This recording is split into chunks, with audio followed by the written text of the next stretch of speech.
In eukaryotic cells, the DNA is found in the nucleus. However, protein synthesis happens in the cytoplasm, and we can't take DNA out of the nucleus into the cytoplasm to make proteins. So what do? What happens is that DNA is transcribed into single-stranded RNA called messenger RNA or mRNA. This transcript, can leave the nucleus into the cytoplasm to be translated into proteins. So the expression of DNA into proteins has to go through transcription first and then translation.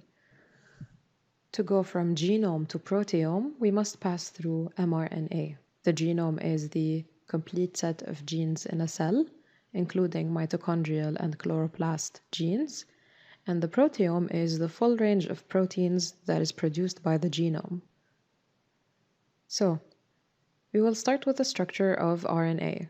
RNA is ribonucleic acid.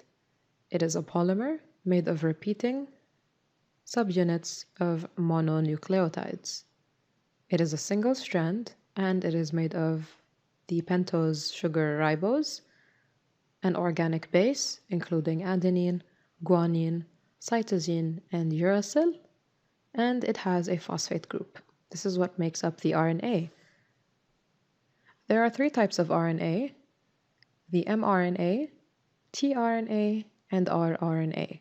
However, 2 of them are relevant to protein synthesis, and they are the mRNA and the tRNA.